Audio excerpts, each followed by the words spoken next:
He had dreamed of that day since he was a boy, the day he'd finally stand beside the woman he loved, dressed in a simple suit, surrounded by family, friends, and music. He had pictured her smile, the way her eyes would light up when she walked down the aisle, and how the world would feel quiet in that moment, just the two of them, hearts speaking the same language.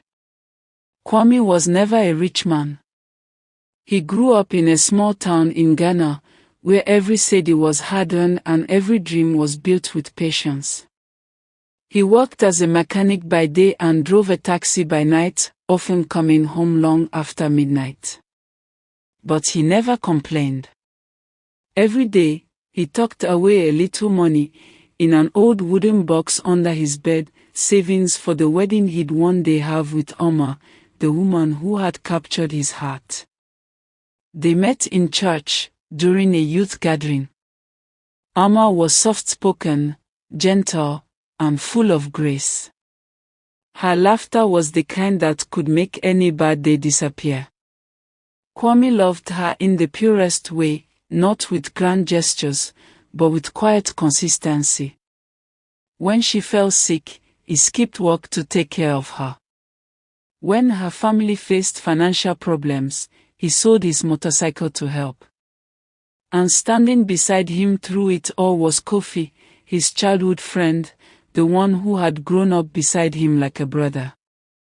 They shared food, dreams, and secrets. Kwame often said that if he ever made it in life, he'd make sure Kofi did too. For 7 years, Kwame saved for the wedding. Every coin, every bonus, every extra shift. He planned everything down to the smallest detail. The hall was humble but beautiful, the cake was ordered, and the invitations were ready.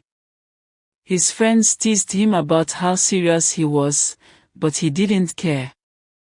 When you find the right one, he'd say, you give her your all. Then, 1 week before the wedding, his world shattered. Oma stopped answering his calls. At first, he thought she was overwhelmed, wedding stress, maybe. But soon, her phone was off completely. Her family acted strange, saying she had gone somewhere for a few days. Kwame's heart grew heavier by the hour. On the 3rd day, a friend sent him a message. No words, just a photo. In the picture, Oma stood smiling in a white gown, the same gown she had chosen for their wedding. Beside her stood Kofi, wearing the same suit Kwame had helped him pick out months earlier. Their hands were joined, rings on their fingers. Kwame stared at the image for so long that his phone went dark. He didn't cry at first. He just sat there, numb. The world around him faded. All he could hear was the echo of their laughter, the promises they made, the trust he gave so easily. When the tears finally came, they didn't stop for days. He locked himself inside, refusing to eat or speak. His mother knocked for hours, begging him to open the door, but he couldn't face her. Shame, heartbreak, and betrayal consumed him all at once. He stopped driving. The taxi gathered dust. His savings, meant for the wedding, remained untouched in the wooden box, now meaningless. Nights turned into months, and months into years of silence and bitterness. But pain, if endured long enough, begins to teach. One evening, while sitting by the beach in Accra, he watched the waves crash and retreat.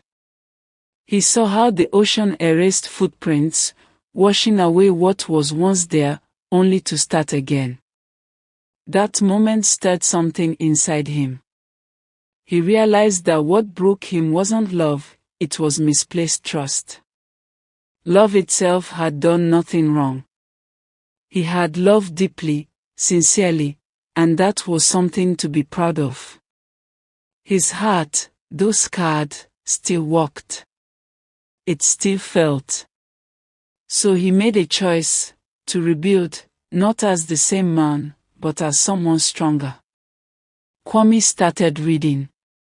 Books on healing, psychology, and forgiveness became his companions. He joined counseling sessions, first as a listener, then as a participant. Over time, he discovered that his pain had given him empathy, the kind that allows you to truly understand others who hurt. He enrolled in a local university program for counseling and psychology. It wasn't easy, he worked days and studied nights, but he pushed through.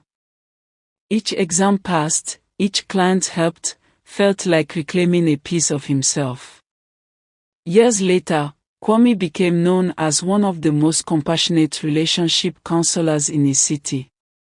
People came from all walks of life to sit across from him, sharing stories of betrayal, heartbreak, and confusion. He listened. He understood. And he guided them gently through the same storm he once endured. Sometimes, after a long session, he'd return home and open a drawer where the small silver ring, the one meant for Oma, still rested. He would smile softly, not with sadness, but gratitude. That ring no longer represented what he lost, but what he found: purpose, strength, and peace.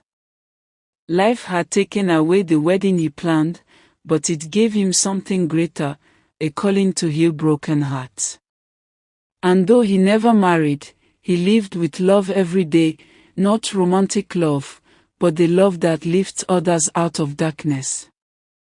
Kwame learned that sometimes the worst betrayal can become the beginning of your transformation.